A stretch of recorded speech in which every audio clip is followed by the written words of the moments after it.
تو اس کا وبال بھی آپ کی سر پہ ہوگا، آپ سے وبال بھی تمہارے سر پہ ہوگا۔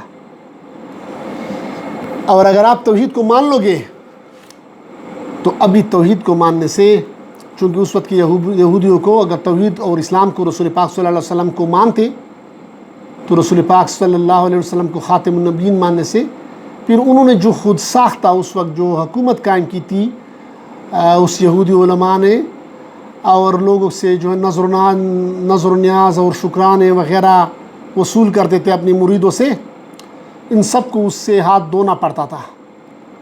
تو یہاں پر اللہ پاک اس آیت میں اس کو ایک بتا رہا ہے، نسخہ بتا رہا ہے کہ اب اس حب جاہ اور حب مال اس کو کنٹرول کرنے کے لیے، اس کو دبانے کے لیے، اس نفس کو دبانے کے لیے آپ لوگ صبر، اللہ سے مدد مانگا کریں، صبر کے ذریعے اور نماز کے ذریعے۔ صبر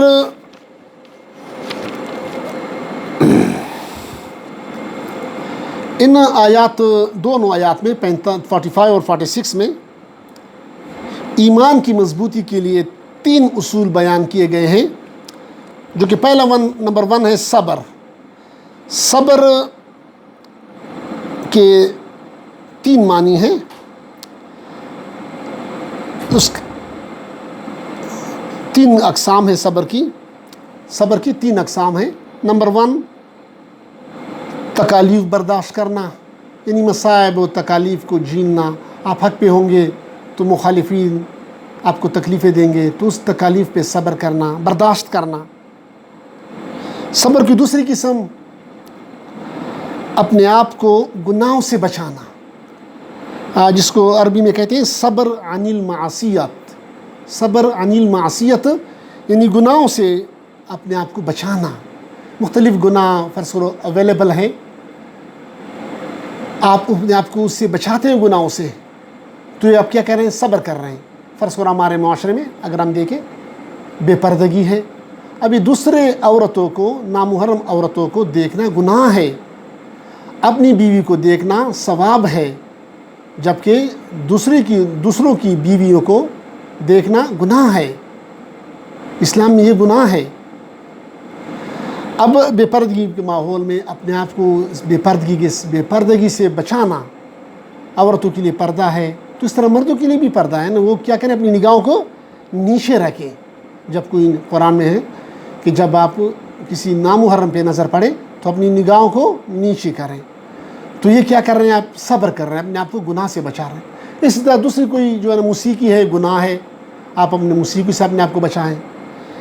اس طرح جو ہے نا، اور ہمارے معاشرے میں یا فار ایگزامپل آپ فارن کہیں گئے تو وہاں پر کسی ہوٹل میں آپ چلے جائیں وغیرہ، تو وہاں پر شراب اویلیبل ہوتی ہے، لیکن اگر آپ کہیں کہ میرا رب کا حکم ہے کہ آپ شراب نہ پئیں، تو اپنے آپ کو شراب سے بچانا، یہ بھی کیا ہے؟ آپ صبر ہیں، صبر عن المعصیت وغیرہ۔ اس طرح ہر قسم کے گناہوں سے اپنے آپ کو بچانا، یہ بھی صبر کی قسم ہے۔ اور صبر کی تیسری قسم صبر علی الطاعات، یعنی اللہ کے احکام کی پیروی کرنا، اللہ کے احکام کے مطابق زندگی گزارنا۔ یعنی قرآن و سنت میں اللہ پاک نے قرآن میں جو اوامر و نواہی بیان کیے ہیں، یعنی اوامر یعنی یہ کرو، یہ ڈو دس، نماز پڑھو، زکوٰۃ دیا کرو، حج کیا کرو وغیرہ وغیرہ، جو جتنے بھی احکام ہیں قرآن کے اوامر اس کو کہتے ہیں، اس پہ عمل کرنا۔ اور نواہی جس چیز سے منع کیا گیا ہے، یہ مت کرو، سود مت کرو، یہ زنا مت کرو، فلاں مت کرو، جس چیز سے منع کیا گیا ہے اس کو نواہی کہتے ہیں، اس سے اپنے آپ کو بچانا، یہ بھی کیا ہے؟ صبر ہے۔ اور اس قسم کے صبر کو صبر علی الطاعات کہتے ہیں۔ تو اس دونوں آیات میں، آیت نمبر 45 اور 46 میں ایمان کی مضبوطی کے جو 3 اصول بیان کیے گئے ہیں۔ نمبر 1 صبر، اور صبر کے ابھی ہم نے 3 قسمیں بیان کی، اقسام بیان کی صبر کی۔ دوسرا اصول دین کے کام کے لیے ہر وقت تیار رہنا۔ یہاں پر اس آیت میں نماز کو بطور مثال پیش کیا گیا، باقی اس سے مراد دین کا ہر ایک کام ہے۔ یعنی نماز کا اگر وقت آ جائے تو آپ فوراً نماز پڑھا کریں. یہ نہ ہو کہ آپ کہیں کہ نہیں میں بعد میں پڑھ لوں گا یا قضا پڑھ لوں گا. نہیں نہیں، اس طرح نہیں ہے. اس طرح دوسری جو ہے نا، زکوٰۃ کا وقت آ گیا، آپ صاحب نصاب ہیں تو زکوٰۃ دے دیں، اللہ کا حکم زکوٰۃ ہے. اس طرح حج کا موقع آیا، آپ صاحب استطاعت ہیں تو حج پہ چلے جائیں. تو اس طرح جو بھی احکام ہے اس کی دین کے تمام کاموں کے لیے ہر وقت تیار رہنا، یہ دوسرا اصول ہے. تیسرا اصول فکر آخرت، یعنی موت سے پہلے موت کی تیاری. لیکن یہاں پر یہ پوائنٹ نوٹ کرنے کی ہے کہ موت کی تیاری کرنا لیکن اپنے خود ساختہ طریقے سے نہیں کہ میں یہ فلاں کام کر رہا ہوں، میں یہ وہ فلاں کام کر رہا ہوں وغیرہ تو یہ میں موت کی تیاری کر رہا ہوں. نہیں نہیں، بلکہ اوامر و نواہی کا لحاظ رکھنا قرآن و سنت کے مطابق، یعنی قرآن و سنت کے مطابق آخرت کی تیاری کرنا. تو یہ 3 اصول بیان کیے گئے. تو یہاں پر اس آیاتوں میں جس طرح ترجمہ ہم نے پڑھ لیا کہ یہ 2 چیزیں صبر اور صلات سے اللہ کی مدد مانگو. وَإِنَّا لَكَبِيرَةٌ، اور یہ کام مشکل ہے مگر نہیں ہے ان لوگوں کے لیے جو اللہ سے ڈرنے والے ہوں. اب اگلی جو آیت نمبر 46 ہے اسی میں اس کی 2 صفات بیان کی گئی ہے. الذین یظنون، یعنی وہ لوگ، وہ ڈرنے والے خوف خدا والے لوگ، وہ کون لوگ ہیں، ان کی کیا صفات ہیں؟ نمبر 1، جو یقین کرتے ہیں کہ وہ اپنے رب سے ملاقات کریں گے، یعنی وہ اپنے رب کو جواب دہ ہیں. اور دوسری صفت وَأَنَّهُمْ إِلَيْهِمْ رَاجِعُونَ، اور بے شک وہ اللہ کو واپس لوٹنے والے ہیں، وہ اللہ کو لوٹنے والے ہیں موت کے ساتھ. یعنی موت کو یاد رکھنا. موت ایک ایسی چیز ہے جو تمام نفسانی خواہشات، حب جاہ اور حب مال وغیرہ کو کنٹرول کرتی ہے. جس طرح ایک گاڑی کا بریک جو ہے نا وہ گاڑی کے سپیڈ کو کنٹرول کرتی ہے. اب گاڑی آپ کی 100 کلومیٹر پر آور سے آپ چل رہے ہیں یا 120 کلومیٹر پر آور سے چل رہے ہیں، اتنی ہائی سپیڈ سے آپ جا رہے ہیں، لیکن اگر آپ بریک پہ جو ہے نا پیر دبائیں گے تو وہ گاڑی کی سپیڈ ختم ہو جاتی ہے، وہ رک جاتی ہے. اس طرح اگر آپ کا نفس خواہشات کی طرف مگن ہے، لیکن اگر آپ موت کو یاد کریں گے تو اس سے آپ کی خواہشات کیا ہو جائیں گے، اس کو لگام مل جائے گی، وہ رک جائیں گے وغیرہ. یعنی جس طرح گھوڑے کی باگے کے ذریعے گھوڑے کو روکا جا سکتا ہے، اسی طرح گاڑی کو بریک کے ذریعے منع کیا جا سکتا ہے، روکا جا سکتا ہے. اسی طرح اپنے نفس کو برائی سے کنٹرول کرنے کے لیے موت کو یاد رکھنا ایک کیا ہے، ذریعہ، ایک طریقہ ہے موت کو یاد رکھنا. تو اللہ پاک ہمیں قرآن و سنت کو سمجھنے، سیکھنے، سمجھنے، عمل کرنے اور تمام انسانیت تک پہنچانے اور تبلیغ کرنے کی توفیق عطا فرمائے. وما علینا الا البلاغ.